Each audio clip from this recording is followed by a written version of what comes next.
Well, I've done my best, worst and blandest video because I'm as steadfast and reliable as your preferred brand of water-based lubricant, but 2020 is an important year. It'll be a while before we see another year that can so perfectly form the frames of a pair of hilarious novelty spectacles, and it's the start of a new decade. Think of how far we've come in the last 10 years. In 2010, I was stuck in a small yellow room complaining about video games, and look at me now. I'm a little bit fatter with a slightly less functional dick. Rather than summarise 10 years worth of best and worst games lists again, I mean, who the fuck remembers Amy, besides whatever poor twat Hinge invested in it, and presumably now makes their Christmas dinner by peeling old lettuce leaves off the sides of compost bins? I'd like to run down a short list of my most significant games and gaming developments from the last 10 years, remembering that significant doesn't necessarily mean good. I mean, a metal straw pushed up my nostril until it penetrates my brain cavity would be a significant part of my day, but it'll mean a poor Yelp review for your milkshake shop.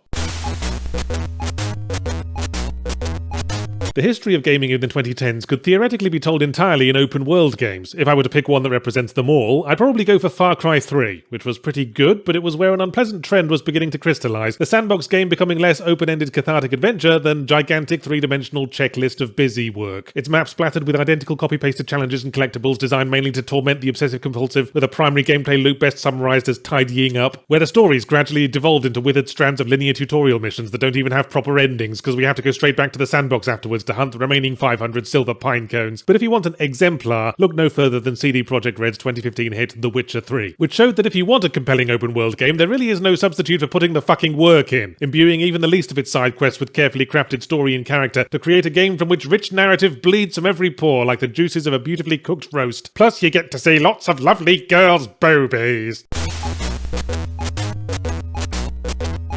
The Black Ops series, Yahtzee. Have you been mainlining Worcestershire sauce again? Think about it, viewer. With 4 games spanning from 2011 to 2018, is there any series that better encapsulates the state of spunk-gargle wee-wee modern shooters in the 2010s? It's like a barometer for shit. It starts with Black Ops 1 and that Cold War-era Manchurian candidate plot that played out like an overexcited 12-year-old downing pixie sticks hand over hand while giving his school report on the Cuban Missile Crisis. That was while they were still riding off the high of Modern Warfare 1 when Call of Duty still cared about at least trying to take storytelling seriously. But over the course of Black Ops 2 and 3, we see the gradual process of modern shooters giving less and less of a shit, until they can barely spare a single kernel of undigested corn. So suddenly we're dealing with super terrorists in the future with jetpacks and grapple guns and robot uprisings, until Black Ops 4 comes along, throws up its hands, stops pretending, and ditches the story altogether, to drink from the overfilled catheter bag of live service multiplayer, and rip off PUBG as well, just to completely give the game away. Sooner or later, shooters always gravitate back to what people actually want from them: simplicity. Run around, shoot things that aren't you, bounce up and down on their lifeless faces prostate first. If only they'd rung up Doom 2016, they could have found that out for free.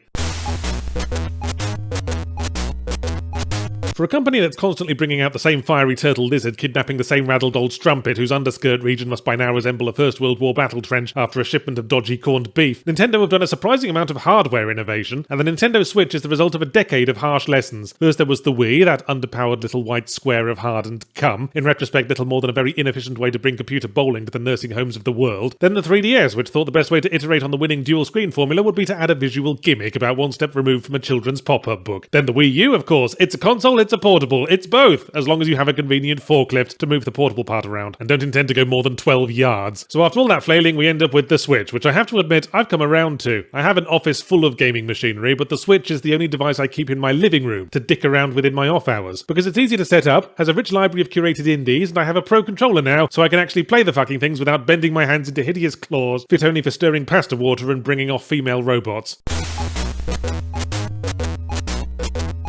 But masturbation isn't the only great thing that's best achieved alone. Often the most significant indie games come to us from small, if not solo, developers, probably because they're the ones who can take the big artistic risks without having to worry about other people needing to be paid and saying unhelpful things like, is it strictly necessary that every single enemy be themed around feces? The 2010s brought us such innovative titles as Eric Barone's Stardew Valley, a game courageously asking the question, what if Harvest Moon but called something different? Alright, bad example. Lucas Pope brought us Papers, Please and Return of the Obra Dinn, a superb 1-2 punch demonstrating the unlikely storytelling power of bureaucracy. And how could we forget Toby Fox's Undertale, a lovely indulgent scented bubble bath of a game, equal parts nostalgic, hilarious and moving, which I would probably call my game of the decade if I were in a room full of people wearing internet meme t-shirts. But in terms of most culturally significant solo indie game, I'd give that title to 2011's The Binding of Isaac, a game whose deceptive simplicity hides nauseating depth and which is partly responsible for the explosion of indie roguelikes that continues to this day. Yes, Edmund Macmillan, I blame you.